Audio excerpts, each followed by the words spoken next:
Oh, what's going on, guys? I'm back again with another video. Welcome to Simon Says. Today, really tonight, it's nighttime when I'm making this video. And I have a word that I think a lot of us really need to hear. I think some of us are struggling with relationships with people that we want to cut off, but I think we're under the delusion, under belief that we have to keep them in our life, okay? And I want to, the word that I have for you guys tonight is that it's okay to rebuke people. All right. And I want to start by defining what rebuking is. But before I start this, guys, if you like the content, if you like the videos, please go ahead, like, subscribe, comment, leave me your thoughts and opinions on the video. I want to hear what you guys think about it. If you got anything out of these messages, these words, I hope you do, right? I know I get a lot out of it because I'm the one studying, trying to get these words for you. So please go ahead and like, share, comment, subscribe, and let's hop right in, right? So the definition of rebuke is to express sharp disapproval or criticism of someone because of their behavior or actions, right? And why would you do this? Why would you do such a thing? Okay. I will give you guys a scenario. Let's say you and a friend, right? Now, you've been friends for a while, and this friend is someone that you've grown up with, you've been around, and you just kind of used to them. But this friend has a really bad habit of disrespecting you and making jokes at your expense, and you really don't like it. Like, it hasn't gotten any better over the years. It's actually kind of starting to make you even more upset, right? And every time you try to laugh, you try to be like, haha, it's not that big of a deal, and you'll even try to be nicer to them in the hopes that they stop.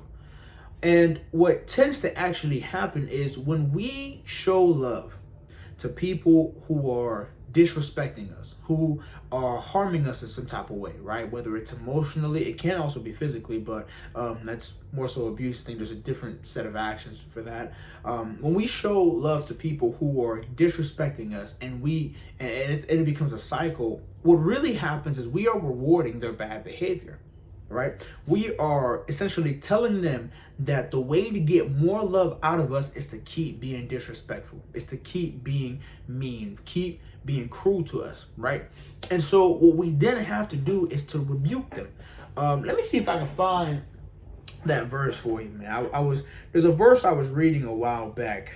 I believe it was Paul talking about it. Let me see if I can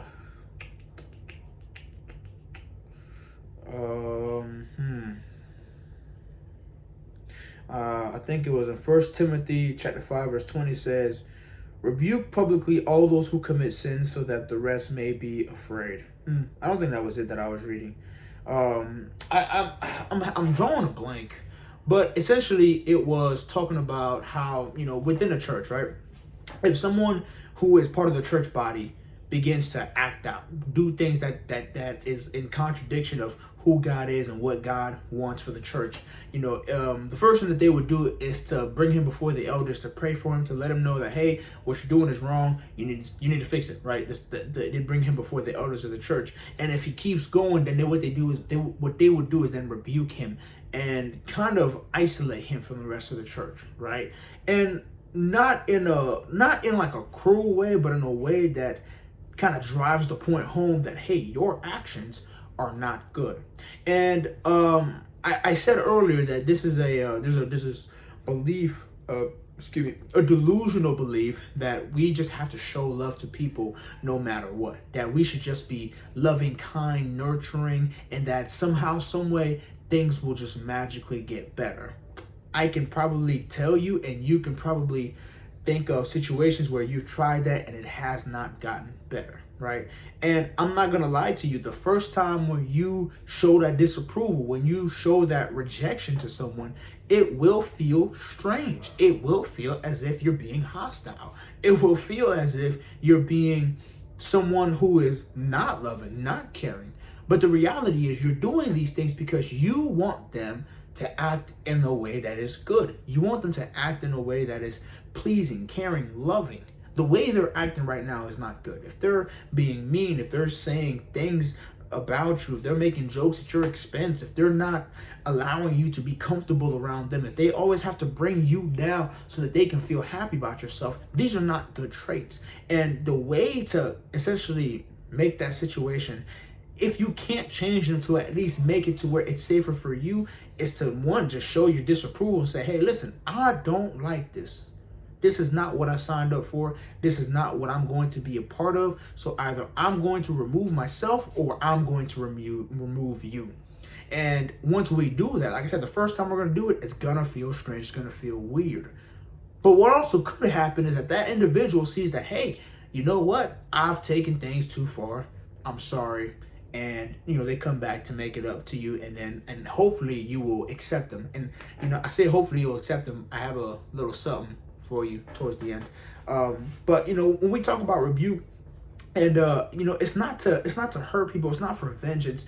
It's just that sometimes people have to face the consequences of their actions, you know? And if people truly value the relationship they have with you, if they value you, if they value your time, if they value the things that you do for them, you know, then the question they're going to have to ask themselves is what I'm doing worth the relationship that I'm at risk of losing?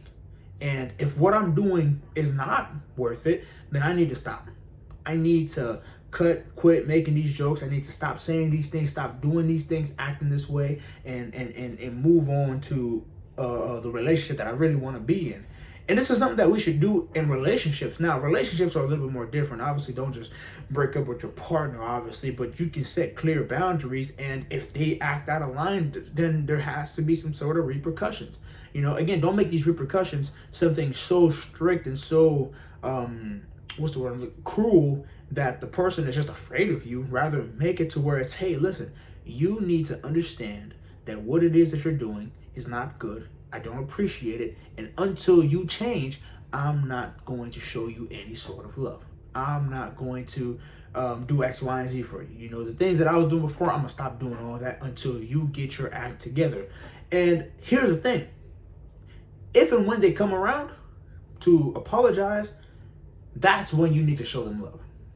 Don't remind them of what they've done. Don't sit there and try to hang it over their head.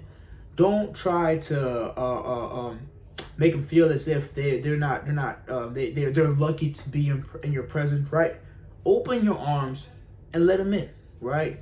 The story of the prodigal son is a perfect example of this. Not the whole story, but more towards the end.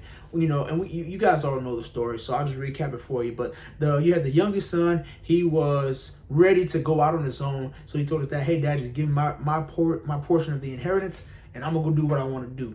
And when he ran through his inheritance, he was coming back to his father's house. I think the scripture says that his father saw him while he was a while away, ran out there to meet him, put the coat on him, told his servants, "Hey, kill that fat calf." I'm sorry, I came out wrong.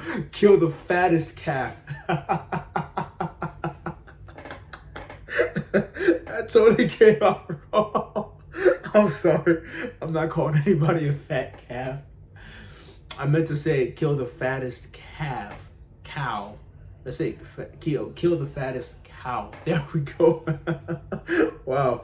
Okay. So, but you guys get my gist, right? The father welcomed his son with open arms. So when people that we've rebuked come back to us to apologize, to mend fences, to make things right, or just to come back and rebuild the relationship, or to build a new relationship, welcome them with open arms. You know, set the boundaries.